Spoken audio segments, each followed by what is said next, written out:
வணக்கம். 5 மணி செய்திகளை தொகுத்து வழங்குவதற்காக நான் ஆர் தேவப்பிரியன். இந்த நேரத்திற்கான தலைப்புச் செய்திகளை பார்க்கலாம். யுபிஎஸ்சி தேர்வு முடிவுகள் வெளியானது. தமிழ்நாட்டை சேர்ந்த சிவச்சந்திரன் மாநில அளவில் முதலிடத்தையும் தேசிய அளவில் 23ஆம் இடத்தையும் பிடித்து சாதனை.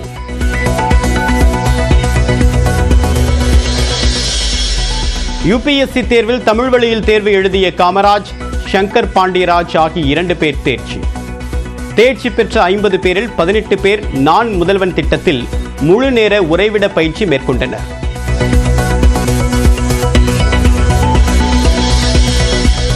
நான் முதல்வன் திட்டத்தில் பயிற்சி பெற்ற மாணவர் சிவச்சந்திரன் யுபிஎஸ்சி தேர்வில் தமிழ்நாட்டு தரவரிசையில் முதல்வனாகி இருப்பது மகிழ்ச்சி அளிக்கிறது. வருங்காலங்களில் லட்சக்கணக்கானோரின் வாழ்வில் நான் முதல்வன் திட்டம் ஒளியேற்றும் என்று முதலமைச்சர் மு.க. ஸ்டாலின் நம்பிக்கை.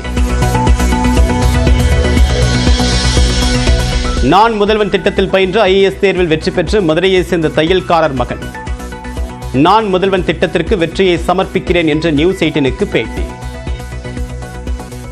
நான் முதல்வனுக்கு தனி டீம் ஒர்க் பண்ணியிருக்காங்க. அவங்க தான் எல்லாம் சொல்கிறது. அவங்க தான் எல்லாமே எங்களுக்கு கூட இருந்து எங்களை ஸ்ட்ரெஸ்லேருந்து எல்லாத்தையுமே பார்த்துக்கிட்டாங்க. ஸோ நான் முதல்வன் திட்டத்துக்கு தான் இந்த என்னோட வெற்றியவே நான் டெடிகேட் பண்ணணும் கவர்மெண்ட் சார்பாக. குரூப் 1 தேர்வுக்கான தரவரிசை பட்டியல் வெளியீடு. கலந்தாய்வு தேதி பிறகு வெளியாகும் என்று டிஎன்பிஎஸ்சி அறிவிப்பு. தமிழ்நாடு சட்டப்பேரவையில் நிறைவேற்றப்பட்ட 2 மசோதாக்களுக்கு ஆளுநர் ஆர்.என். ரவி ஒப்புதல். 8 தனியார் பல்கலைக்கழகங்கள் தொடர்பான மசோதா மற்றும் பொது கட்டட உரிமை திருத்த சட்ட மசோதாவுக்கு அனுமதி.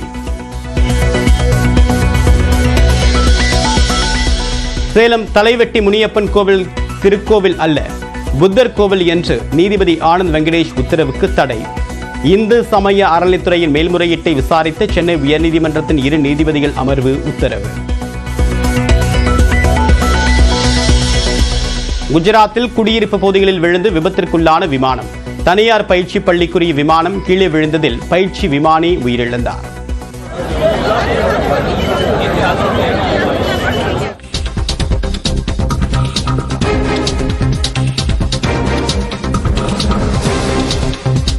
தற்போதைய அண்மை தகவலை பார்த்து வருகிறோம். ஜம்மு காஷ்மீரில் சுற்றுலா பயணிகள் மீது பயங்கரவாதிகள் துப்பாக்கிச்சூடு நடத்தியதில் ஒருவர் உயிரிழந்திருக்கிறார். பஹல்காம் பகுதியில் சுற்றுலா மேற்கொண்டிருந்த 12 பேர் மீது பதுங்கியிருந்த பயங்கரவாதிகள் துப்பாக்கிச்சூடு நடத்தியிருக்கின்றனர். விவரங்களுடன் நம்முடைய செய்தியாளர் ராஜா. விவரம் என்ன? வணக்கம் தேவப்பிரியன். ஜம்மு காஷ்மீர் மாநிலத்தில் பஹல்காம் அப்படிங்கிற பகுதியில் தான் இந்த துப்பாக்கிச் சூடானது நடந்திருக்கிறது.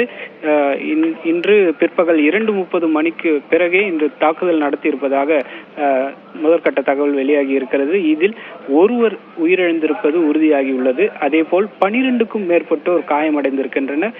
இதையடுத்து பாதுகாப்பு படையினர் சம்பந்தப்பட்ட அந்த இடத்தில் சுற்றி வளைத்து பயங்கரவாதிகளின் நடமாட்டத்தை இருக்கிறதா என்பது குறித்து தேடுதல் வேட்டையை தொடங்கி இருக்கின்றனர். இந்த சுற்றுலா பயணிகள் அதிகம் தற்போது அங்கு இதமான சூழல் நிலவுவதால் சுற்றுலா பயணிகள் நாட்டின் பல்வேறு பகுதிகளிலும் இருந்து காஷ்மீர் பகுதிக்கு அதிக அளவில் சென்று கொண்டிருக்கின்றனர். இந்த சூழலில் லஷ்கர் இ தொய்பா பயங்கரவாதிகள் இந்த தாக்குதலை நிகழ்த்தியிருக்கலாம் என்று சந்தேகிக்கப்படுகிறது. இந்த தாக்குதலில் 12 பேர் காயமடைந்திருக்கின்றனர். அதில் 4க்கும் மேற்பட்டோர் தற்போது நிலைமை கவலைக்கிடமாக இருப்பதாக கூறப்படுகிறது. இதில் தமிழ்நாட்டை சேர்ந்த ஒருவரும் இருக்கிறார் என்ற ஒரு அண்மை தகவல் நமக்கு கிடைத்திருக்கிறது. இந்த 8 பேர் முதலில் 8 பேர் காயமடைந்திருக்கின்றனர். இவர்கள் நாட்டின் பல்வேறு பகுதிகளை சேர்ந்தவர்களாவர். இவர் தமிழ்நாட்டை சேர்ந்த சந்துரு என்பவர் இந்த தாக்குதலின் போது உள்ளே சிக்கியிருப்பதாக நமக்கு தற்போது அண்மை தகவலானது கிடைத்திருக்கிறது.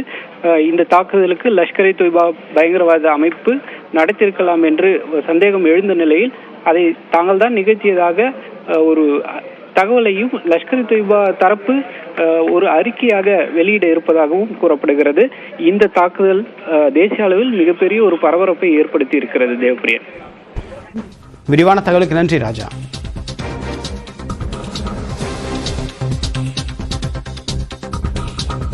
தொடர்ந்து தலைப்புச் செய்திகளை பார்க்கலாம். டாஸ்மாக் பணியாளர்களுக்கு 2000 ரூபாய் ஊதிய உயர்வு என்று சட்டப்பேரவையில் அறிவிப்பு. ஏப்ரல் 1ஆம் தேதி முதல் கணக்கிட்டு வழங்கப்படும் என்றும் தகவல்.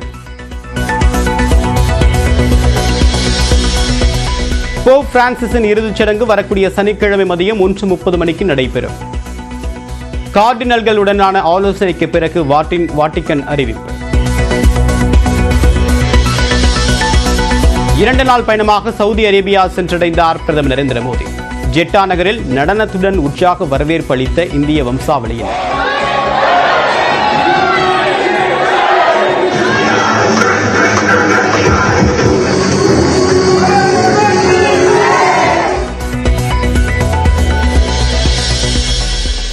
வரும் வெள்ளிக்கிழமை அதிமுக மாவட்ட செயலாளர்கள் கூட்டம். அடுத்த மாதம் செயற்குழு நடைபெற இருக்கக்கூடிய நிலையில் கூட்டத்திற்கு எடப்பாடி பழனிசாமி ஏற்பாடு.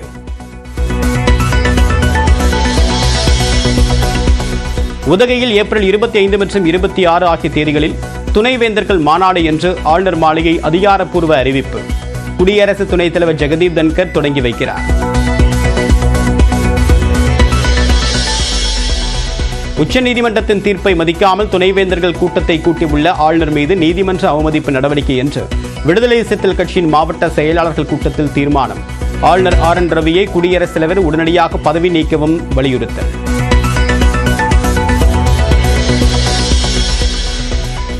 கொடைக்கானலில் சவாரிக்கு சென்ற குதிரை மிரண்டு ஓடியதில் மேலே உட்கார்ந்திருந்த சிறுவன் கீழே விழுந்து காயம். பதவதைக்க வைக்கும் CCTV காட்சிகள் வெளியாகி பரபரப்பு.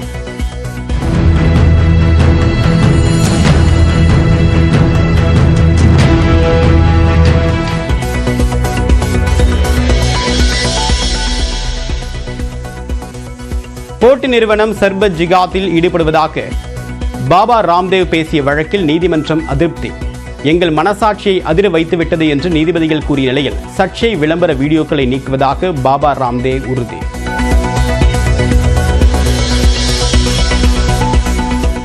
IPL தொடரில் லக்னோ அணிக்கு எதிரான போட்டியில் ராஜஸ்தான் அணி மேட்ச் பிக்சிங் செய்ததாக குற்றச்சாட்டு. ராஜஸ்தான் கிரிக்கெட் சங்கம் புகார்.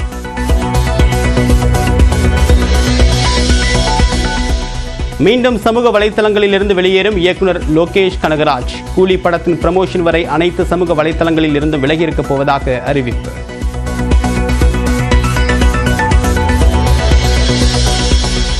உக்ரைன் மீது தாக்குதலை தீவிரப்படுத்தும் ரஷ்யா.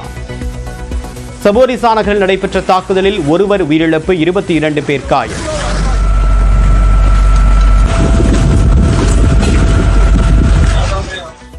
UPSC சிவில் சர்வீஸ் தேர்வு முடிவுகளை மத்திய அரசு பணியாளர் தேர்வாணையம் வெளியிட்டுள்ளது. தேசிய அளவில் சக்தி துபே முதலிடம் பிடித்திருக்கிறார். சென்னையை சேர்ந்த சிவச்சந்திரன் மாநில அளவில் முதலிடம் பிடித்திருக்கிறார்.